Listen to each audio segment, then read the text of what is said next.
Hey everyone, Lyle here from West Tennessee Gold and Silver Exchange, and today I have this collection of junk silver, some bullion, and a nice mystery gold coin. Stay tuned.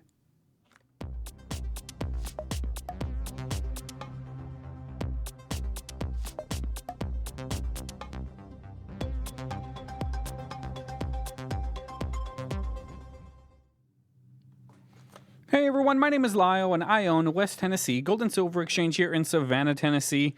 I do a lot of videos of all of the cool collections that come into the store, some unboxing videos, a lot of coin related content. So if you like that kind of stuff, make sure you like, subscribe so you can stay up to date on all of the collections that come into my very small coin shop.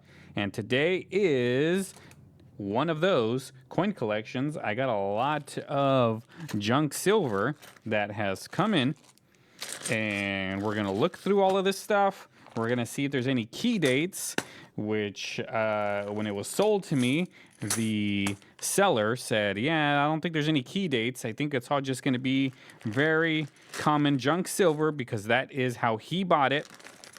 And I always think to myself, okay, maybe there is going to be some cool stuff in here, because if nobody searches through it, then we'll never know if anything turns up to be good. So what I'm going to do is I'm going to put these bags over here next to me, and I'm going to take stuff out of the tray and into the camera so you can see it. I think first we will start off with these. I think these are all 40 percenters. Now, there really is no real key date on 40 percenters. This is all just for stacking. Here is a 67. Yep, 67. Looks like it's got some rust or something on it. But these are all for stacking purposes. When it comes to me, the only thing this is really good for is for stacking. If we ever get into a trading barter system, these 40 percenters are going to be come to good use when you do like small trades, because right now I think melt on these things is somewhere around 350, maybe 340. Somewhere around there is what melt is on these guys. So if you need a gallon of milk, I will give you one of these for a gallon of milk and not have to break up a full ounce. What's going on, camera? There we go. Man. So this is all just a bunch of random dates. I did go through all of these. They are just 40 percenters. I'm going to go ahead and put them in here. These guys will all go to the 40% junk silver bin, and I will sell all of those off. Next up, let's go ahead and stick with the halves. Here are all of the 90 percenters. All right here. I'm going to put them in piles so we can better see what kind of dates we got in here. See if there's anything of note, which I'm not 100% sure. I did look through them while he was here.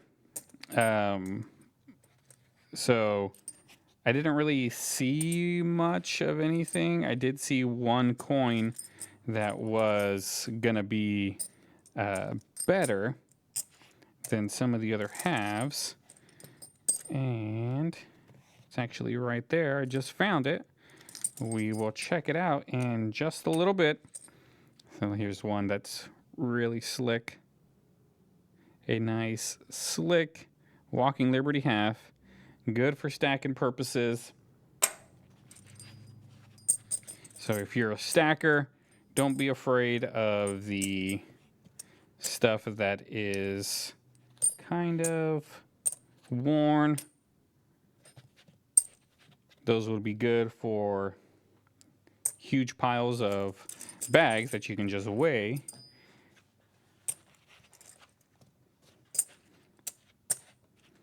So sorting is always one of those things that is not really tough to do, but it does take up quite a bit of time To sort all of these, you got to know what goes where. These are all Franklins. Here is some Kennedys, the Walkers. Go over here. And almost done with the pile. Normally, I just fast forward during the sorting, but for whatever reason, I'm still talking. Still separating. Making sure I miss nothing. Looks like we are about done. Whew, my goodness. All right, guys. So we got a bunch of Kennedys right here. These are all 64. We all know that 64 is the only date in the Kennedys that have 90% silver, unless it is like proofs. These were all made for regular circulation. I don't know exactly how many of these I got. That's 5. That's 10. That's 15. 20. 26. So we got 26 Kennedys, some in good condition, others not so good condition, but good for stacking right here. These are good 90%ers to stack right here. Next up, oh, here's another Kennedy that is one of those oddball ones.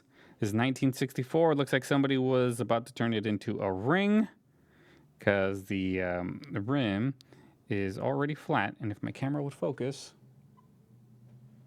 there we go. So you can see it's been flattened. Somebody was probably about to turn it into a ring, or it got stuck in a machine and it was just rolling and rolling and rolling until it got completely flat, and then it was small enough to fall through, and off it went. So this is a cool piece. Just one of those oddball things. Nothing really too special about it. I do see a lot of coins like this. And you're probably wondering about my finger. Like, what happened there, Lyle? Well, this is what happens when you get gold testing solution on you. Somebody came in with a coin, and the Sigma was saying that it was sterling, and I've never seen this coin before. It was like some presidential coin, so I was like, well, I guess I didn't think it was silver. I didn't even think it was sterling, but the Sigma was saying that it was pretty close. So I was like, all right. I tested it, and as I was testing that coin, I was scratching it on the obsidian stone, and the coin kind of rolled into the acid, and then it rolled and it hit me here, and then it got me just a little bit there. It doesn't hurt or anything. It's just kind of it'll go away in a few days. Just a little burn on my fingers. Nothing too crazy. So we got some Franklins coming up now. All right, my wife called me, had to pick it up. So I don't know what happened to this Franklin right here. It's 1958 with a bunch of cuts. Looks like maybe somebody took some tin snips to it or something. I don't know. But it's weird what happens to coins in their life. I've seen a lot of weird stuff happen to coins that people bring in thinking they're errors. And I'm like, I don't think they're errors. But as far as Franklins go, there are no real key dates in the Franklins other than any varieties. I don't really search much for varieties. I'm more or less just getting them for some silver content. If somebody's putting together a Franklin book, then they'll need some of these. I'll sell them either individually, or I will sell them as junk silver in the junk silver bins. Next up, oh, here's one more Franklin in 1950 that was escaping. So before I go to the walkers, I want to show you this. Check this out, guys. It's an actual 1925 Stone Mountain. Now, if you saw my other video a few weeks back, I will link that video right there. And a fake one came in of these. So now this is an actual real one, and I can show you on the Sigma. Oops. I will show you that this one tests much better than the other one. What changed it to that? I might need to go to the next one, but there we go. Pre-1900, 90%, right in the bracket. The other one, if you remember, was like way out here. Let's try in the 45. And that one is dead center. So that is a real Stone Mountain commemorative $50 right here. Crazy the things that you find in junk silver collections that people hold on to and they sell. That's cool. So here are some walkers. We got a few that are less desirable, but good for stacking. Good to carry more weight. I'm not sure why this one is in a capsule. It's a 1934, pretty worn. 1934 is not really a good year. But sometimes I find like companies would put these in special edition things. They'll put them in capsules, make them look better than what they really are. But in reality, there's really not much, it's not much of a good premium for some of these. If it was in really good condition, then yes, of course, definitely will be more than junk silver, constitutional stuff. But as far as I see on a lot of these, we got a lot of 40s. And I think there was a 37 right over here, 39. The 37, looks like somebody shot this with a BB gun almost. Look at this. It's been shot or poked. Who knows? But a 37, not really a good year. This is an S, San Francisco. Very common are all of these. So, more stuff for junk silver bins.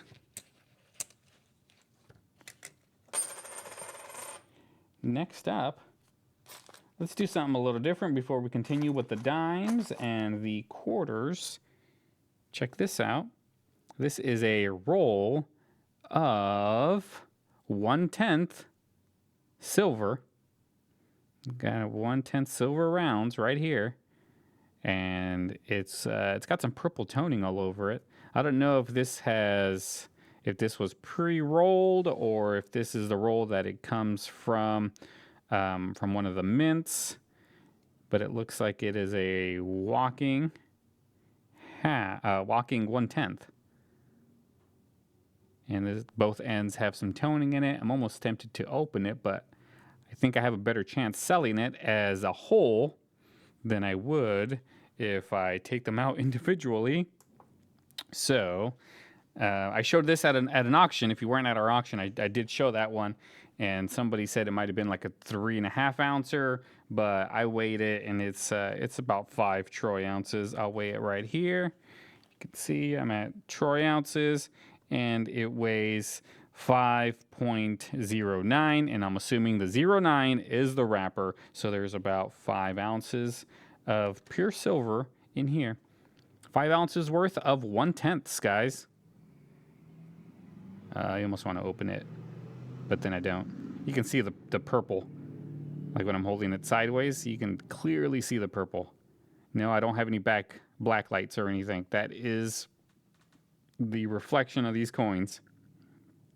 Really cool. So let's continue with the dimes. Here we have some dimes. I did search through these already. There was really nothing in here that was That was good. There was a couple of older Mercuries, like here's a 1916. All right, so here is the 1916. This was the first year of the Mercury dimes. Now, if it is a D, it would be considered one of the key dates, probably the best key date in the Mercury dime series. Come on. There we go. Sorry, the camera is not wanting to focus, but there we go. So if it's a D, definitely a really good key date. Let's check the reverse, and it looks like it is just a Pennsylvania, Philadelphia, right there. No mint mark. So a little bit of a better date than the others because it is the first year of the Mercury dime, but really nothing to write home about. If you're putting together a book, you'll definitely need this one because this is the first year without a D. And then we got a 1918 here. 1918, not really a good year either. I believe the only good years is the 16 and the 21. Those are the only real key dates that the Mercuries have. All of the other ones pretty common.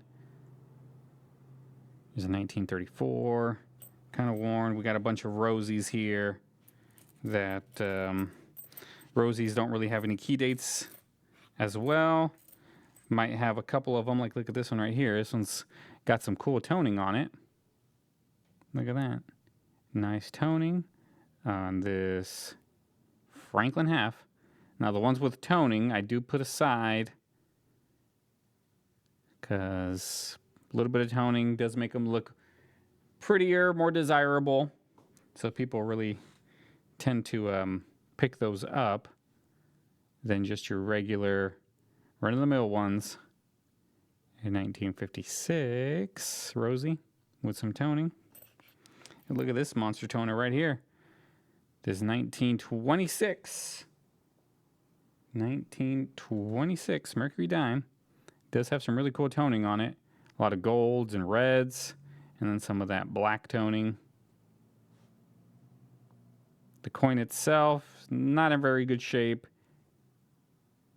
Pretty worn, but still nicely toned.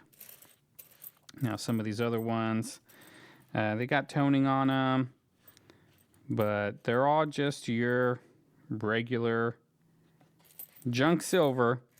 So this was all junk silver that will more than likely just go to the junk silver bin after I pull out some of the nicer toned ones, put those in flips, and throw those out into the display for people to come in and browse. All right, so next up we have this pile of quarters.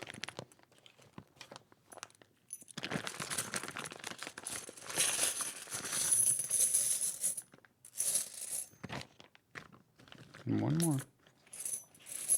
So these are all nice 90% quarters. This is a 64. Here we got a 38, guys.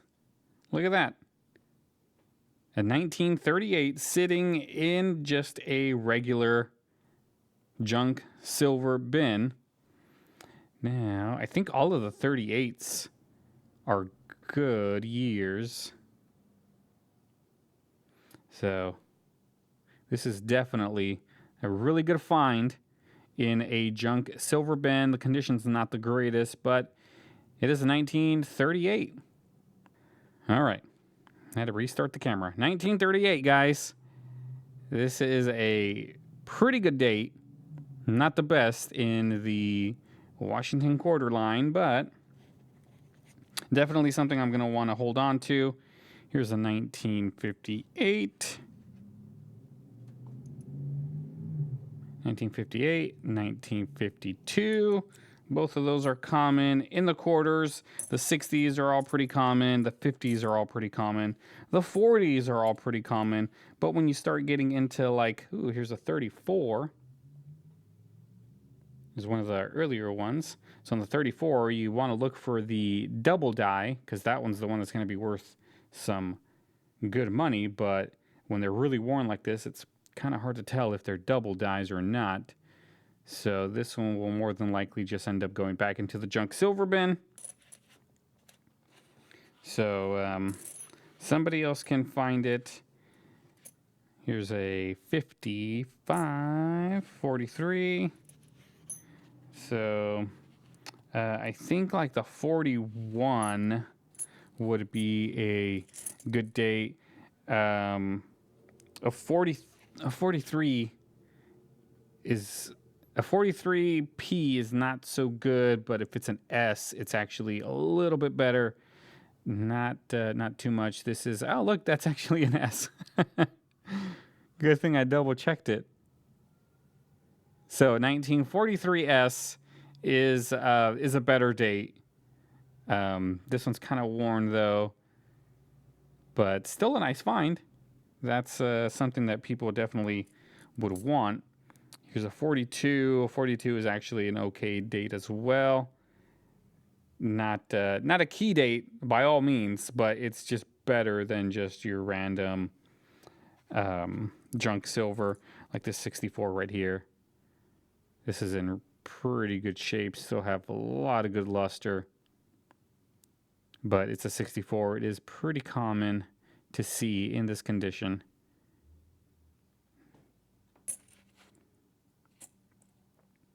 So I'll put that over there. Try to keep the regular junk silver ones from the better dates. Here's a 43. Again, the 43S is better than just your 43, and this one looks like it's just a P, so that one, I'll still put it with the older ones. Here's a 42.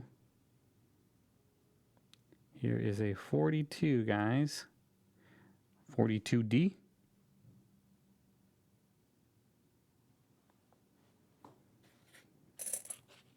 $51. Ooh, here's another 41 right here. 41. All of them are better dates, not necessarily semi-keys or keys, but they're just better than your run-of-the-mill ones. This one is a D for Denver. It's a 1941. So there's actually some nicer dates in here than just your random junk silver pile. Let's see if this is an S. Nope, that's just your regular one. Have you guys had many luck searching through like piles of junk silver? Because sometimes it's a good thing to do to just search through it, because you never know. Here's a 1936, guys. So 1936, you want to look for the Denver. Let's flip it over and see what it is. It is a Philadelphia 1936. This one is pretty common, so I'm going to put it in the common bin. Here's another 64, 62, 52, a 43. Can we find another 43S? Let's find out. And no, it is just a regular 43. Not much special going on there. 64, 51, another 64. Here's a 53, 57. Look at this 57. Looks to be in pretty good shape. It's a 1957. Still have pretty good luster, good detail. Not bad. It's a 53. Here's a 37. 37 is an okay date.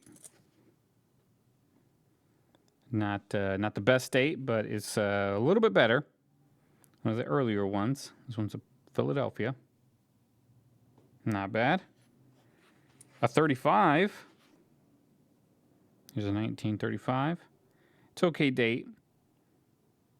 Let's see if it's a Denver. And it is not. Philadelphia. Denver would have been a better date, but a Philadelphia 35, still okay. These are all 50s. Here's a 50. Oh, look at this. 39.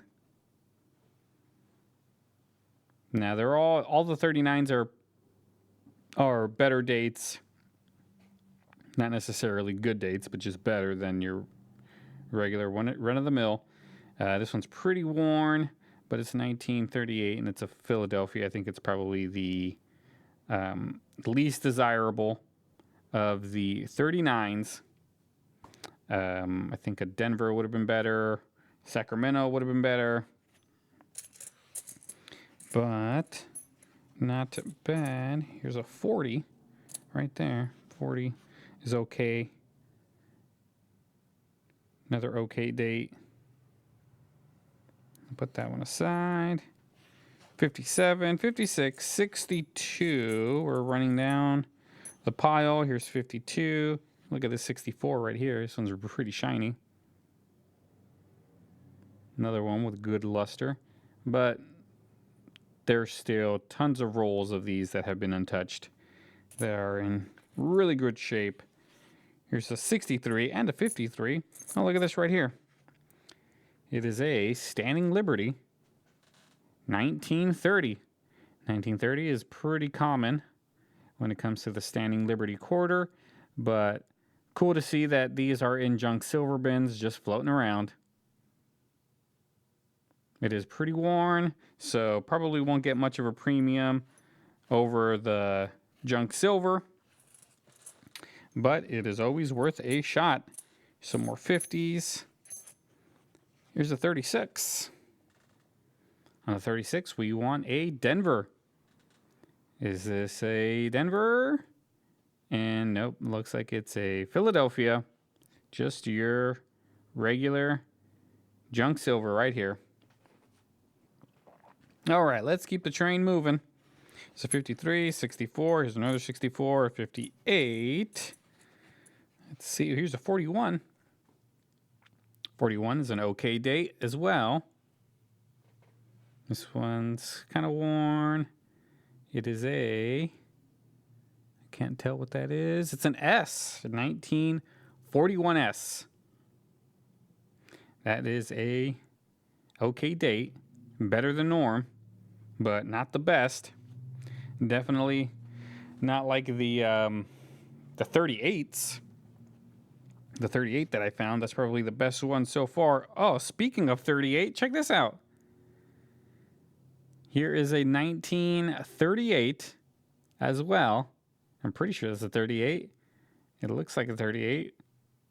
So what we're looking for is, actually all of them on the 38s are pretty good. This one is it's an S. 1938S sitting in a junk silver pile. This is a pretty good date. All the 38s are pretty good. Probably the best one I think is what, the 32D maybe? I think it's probably one of the best ones. But this one's in pretty rough shape. It's got some glue or something on the top, so that's definitely going to hurt the value. But if you're putting together an album of quarters, you'll definitely need this one because this one's a great find in a junk silver pile. It just amazes me that this stuff's just floating around. So here's a 41. Another one that's an okay date. This one is a Philadelphia. And here's 54, a 49. 49 is an okay date as well.